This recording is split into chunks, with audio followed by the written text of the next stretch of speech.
Hello दोस्तों, कैसे हैं आप सभी लोग। तो आज हम बात करेंगे बायोलॉजी के टॉप 20 एमसीक्यूज की, जो कि आपके आने वाले कॉम्पिटिटिव एग्जाम स्पेशली रेलवेज की पॉइंट ऑफ व्यू से काफी इंपॉर्टेंट है। और ये जितने भी क्वेश्चंस आज हम डिस्कस करेंगे, ये सभी के सभी एग्जाम्स में आ चुके हैं। इसलिए वीडियो के एंड तक बने रहिए। और ये वीडियो अगर आपको अच्छा लगे तो चैनल को सब्सक्राइब जरूर करें। तो चलो without any wasting of time शुरू करते हैं अपना टॉपिक। तो पहला क्वेश्चन एक आ गया है, largest white blood cell of human body, यानी कि ह्यूमन की बॉडी के लार्जेस्ट व्हाइट ब्लड सेल कौन सी है।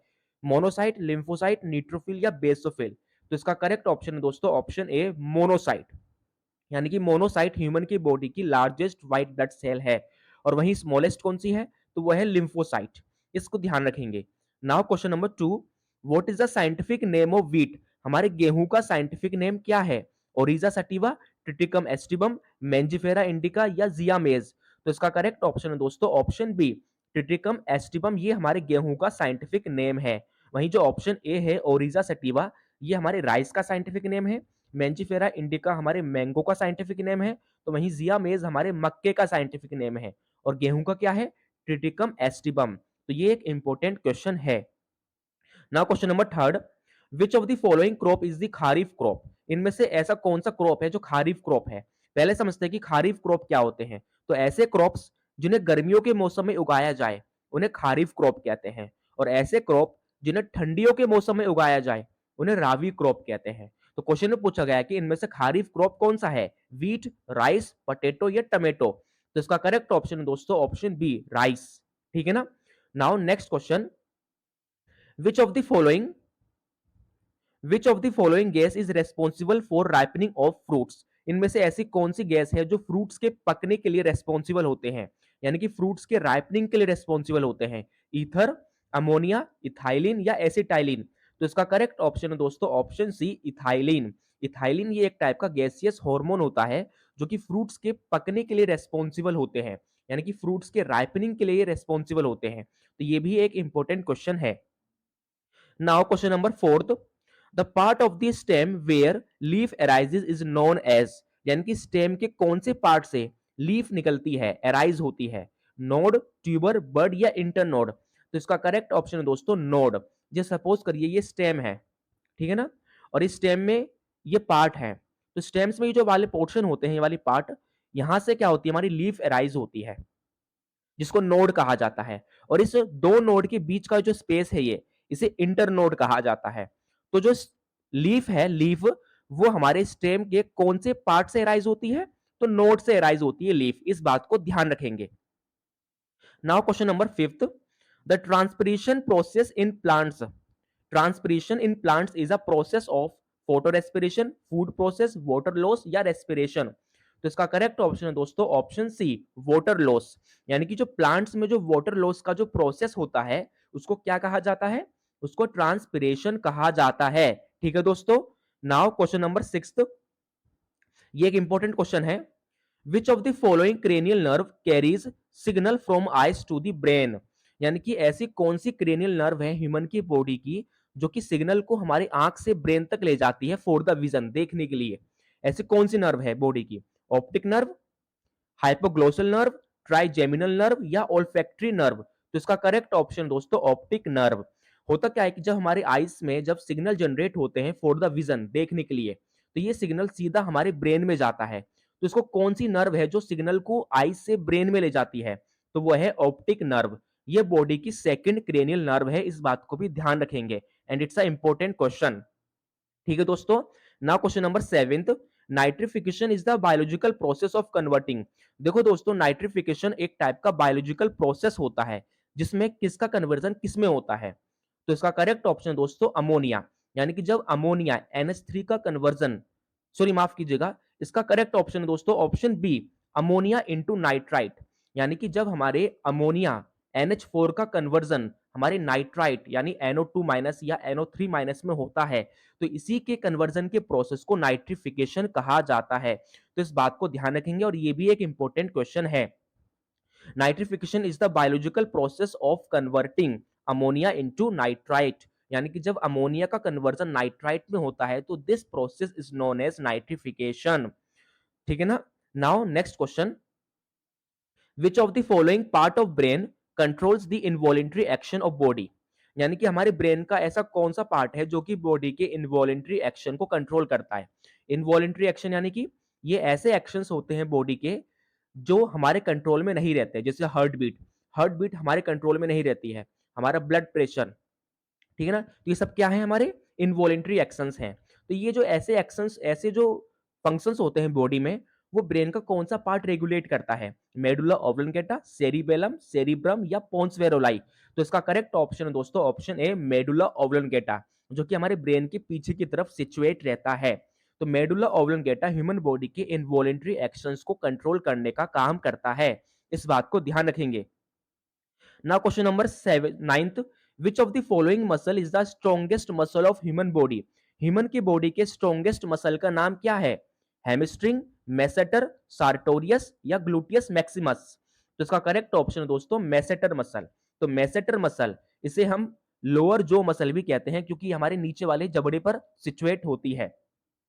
तो मैसेटर मसल बॉडी में कहां होती है? हमारे लोअर जो में, इसलिए मैसेटर मसल को लोअर जो मसल भी कहा जाता है और ये ह्यूमन की बॉडी की सबसे स्ट्रॉन्गेस्ट मसल है। वहीं दूसरे नंबर पे कौन सी है? वो है ग्लूटियस मैक्सिमस, जो कि हमारी हिप्स में होती है। तो ह्यूमन की बॉडी की स्ट्रॉन्गेस्ट मसल का नाम क्या है? मैसेटर मसल, यानी ऑप्शन बी।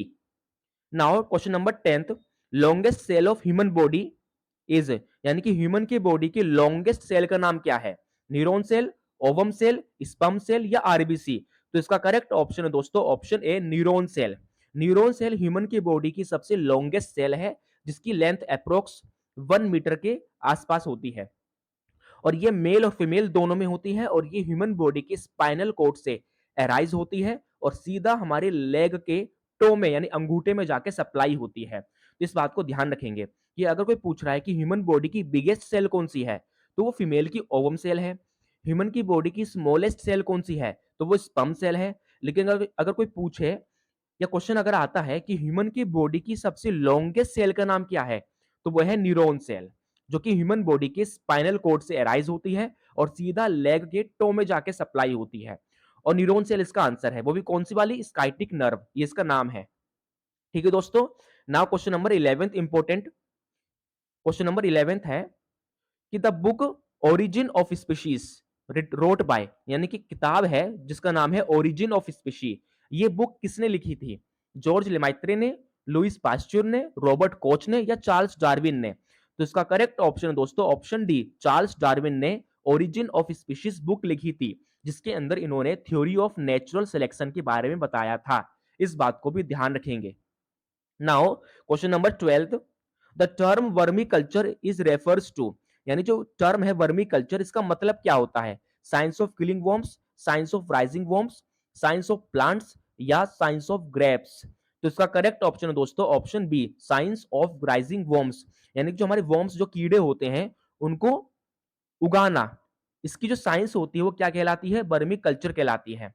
तो इस बात को ध्यान रखेंगे। Now question number 13th, the connecting link between the plant and animal, it's a very most important question दोस्तों, कि प्लांट और एनिमल के बीच का जो कनेक्टिंग लिंक है उसको क्या कहा जाता है? अमीबा, यूग्लिना, प्लाज्मोडियम या पैरामीशियम। तो इसका करेक्ट ऑप्शन है दोस्तों ऑप्शन बी, यूग्लिना। यूग्लिना ये एक टाइप का प्रोटिस्ट होता है जिसको प्लांट और एनिमल के बीच का कनेक्टिंग लिंक कहा जाता है। तो इस क्वेश्चन को ध्यान रखेंगे। Now question number 14th, when world tuberculosis day is celebrated, यानी वर्ल्ड टीबी डे, टीबी एक बीमारी होती है सभी जानते हैं हम, तो वर्ल्ड ट्यूबरकुलोसिस यानी कि वर्ल्ड टीबी डे कब सेलिब्रेट किया जाता है? 7 अप्रैल, 24 मार्च, 11 मार्च या 17 नवंबर। तो इसका करेक्ट ऑप्शन है दोस्तों ऑप्शन बी, 24 मार्च को हर साल हमारा वर्ल्ड ट्यूबरकुलोसिस डे सेलिब्रेट किया जाता है। ठीक है दोस्तों। Now question number 15th, which of the following phylum is the largest phylum of animal kingdom, यानी हमारे पूरे एनिमल किंगडम का सबसे लार्जेस्ट फाइलम कौन सा है? मोलिस्का, एनिलिडा, एस्केलेमेंथिस या आर्थ्रोपोडा। तो इसका करेक्ट ऑप्शन है दोस्तों ऑप्शन डी, आर्थ्रोपोडा, यानी पूरे एनिमल किंगडम का सबसे लार्जेस्ट फाइलम है आर्थ्रोपोडा, क्योंकि दुनिया भर के जितने भी इंसेक्ट्स होते हैं ये सभी के सभी कीड़े मकोड़े इंसेक्ट्स वो सब के सब इसी फाइलम में आते हैं। यही रीजन है कि आर्थ्रोपोडा जो है वो हमारे एनिमल किंगडम का सबसे बड़ा फाइलम है, जिसके अंडर क्या क्या आते हैं? हमारे इंसेक्ट्स की सभी स्पीशीज इसी में आती हैं, इस बात को ध्यान रखेंगे। ठीक है ना दोस्तों। नाउ और वही सेकंड लार्जेस्ट फाइलम कौन सा है, तो वह है मोलिस्का। नाउ क्वेश्चन नंबर 16th, इसमें क्या कहा गया है कि विच of the following animal has the longest gestation period, कौन से एनिमल का सबसे लंबा गेस्टेशन पीरियड होता है। ये गेस्टेशन पीरियड क्या होता है, प्रेगनेंसी का जो पीरियड होता है, जैसे ह्यूमंस में 9 मंथ का होता है, ठीक है ना, तो जो प्रेगनेंसी का जो पीरियड है इसी को गेस्टेशन पीरियड कहा जाता है। तो सबसे लंबा गेस्टेशन पीरियड कौन से एनिमल का होता है, तो इसका करेक्ट ऑप्शन है दोस्तों एलिफेंट, यानी कि एलिफेंट का सबसे लंबा गेस्टेशन पीरियड होता है, इस बात को ध्यान रखेंगे। और एलिफेंट का अप्रोक्स 20 मंथ का गेस्टेशन पीरियड होता है, ठीक है ना।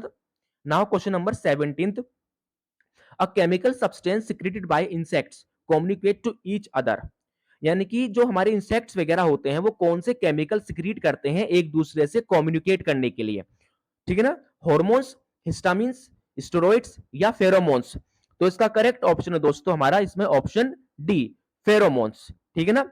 यानी कि जो हमारे इंसेक्ट्स वगैरह होते हैं वो एनवायरनमेंट में एक स्पेशल टाइप का केमिकल सिक्रीट करते हैं जिसका नाम है फेरोमोन्स, जिसके थ्रू जितने भी इंसेक्ट्स होते हैं वो एक दूसरे के साथ कम्युनिकेट करते हैं, ठीक है ना। इसके अलावा जो हमारी चींटियां वगैरह होती हैं वो भी यही सिग्नल सिक्रीट करती हैं, ठीक है ना, मतलब कि यही केमिकल सिक्रीट करती हैं। तो ये एक इंपॉर्टेंट क्वेश्चन है कि इंसेक्ट्स कौन से सिग्नल सिक्रीट, मतलब इंसेक्ट्स कौन से सिग्नल्स, कौन से केमिकल सिक्रीट करते हैं एक दूसरे के साथ कम्युनिकेट करने के लिए, तो वो है pheromones. Now question number 18th, which of the following cell secretes insulin hormone into the blood. देखो दोस्तों हम सभी जानते हैं कि जो हमारा इंसुलिन हार्मोन है वो ह्यूमन बॉडी के पैनक्रियाज से सिक्रीट होता है, बट पैनक्रियाज में ऐसी कौन सी सेल है जो इंसुलिन हार्मोन सिक्रीट करती है ब्लड में, beta cell, alpha cell, F cell या डेल्टा सेल, तो इसका करेक्ट ऑप्शन है दोस्तों बीटा सेल, यानी कि जो इंसुलिन हार्मोन है वो पैनक्रियाज के बीटा सेल से ब्लड में सिक्रीट होता है, जो कि ब्लड के ब्लड शुगर लेवल को रेगुलेट करने का काम करता है। नाउ क्वेश्चन नंबर 19th, ये थोड़ा मिस्टेक हो गया यहाँ पे, amoeba belongs to which of the following kingdom, यानी कि जो हमारा अमीबा होता है वो कौन से किंगडम से बिलोंग करता है, kingdom fungi, kingdom monera, kingdom protista या किंगडम एनिमिलिया, तो इसका करेक्ट ऑप्शन दोस्तों option C, kingdom protista. Kingdom protista में आने वाले जितने भी हमारे एनिमल्स होते हैं ये सभी के सभी सिंगल सेल्ड होते हैं एंड यूकैरियोटिक नेचर के होते हैं, तो जो अमीबा है वो हमारे प्रोटिस्टा से बिलोंग करता है, इसको भी ध्यान रखेंगे। Now question number 19th, which of the following animal have more than one heart, कौन से एनिमल का एक से ज्यादा हार्ट होता है, ऑक्टोपस, टोर्टोइज, कैमिलियन या पोर्क्यूपिन, तो इसका करेक्ट ऑप्शन है दोस्तों हमारा ऑप्शन ए, ऑक्टोपस, यानी ऑक्टोपस के पास एक से ज्यादा हार्ट होते हैं और ऑक्टोपस के पास टोटल 3 हार्ट होते हैं, इस बात को भी ध्यान रखेंगे। नाउ क्वेश्चन नंबर 20, आखिरी question, wilting of plants occurs due to which, यानी कि प्लांट्स का मुरझा जाना, विल्टिंग मतलब मुरझा जाना, ठीक है ना। Wilting of plants occurs due to which, plants की विल्टिंग यानी कि प्लांट्स का मुरझा जाना वो किसकी कमी से होता है, प्लांट का मुरझा जाना किसकी कमी से होता है, रेस्पिरेशन, फोटो रेस्पिरेशन, ट्रांसपिरेशन या ट्रांसपोर्टेशन, यानी जो प्लांट्स की जो विल्टिंग होती है वो पानी की कमी से होती है, ठीक है ना, यानी कि पानी की कमी से जो प्लांट्स होते हैं वो बेंड कर जाते हैं, मुरझा जाते हैं, ठीक है ना। तो इसका करेक्ट आंसर क्या होगा, ट्रांसपिरेशन, यानी वाटर लॉस की कमी से। तो ये थे हमारे बायोलॉजी के कुछ टॉप 20 एमसीक्यूज जो कि आपके एग्जाम्स में आ चुके हैं और आने वाले एग्जाम के पॉइंट ऑफ व्यू से भी काफी इंपॉर्टेंट है। अगर ठीक है ना, और ये वीडियो अगर आपको अच्छा लगा हो तो चैनल को सब्सक्राइब और वीडियो को लाइक जरूर करें। Thank you.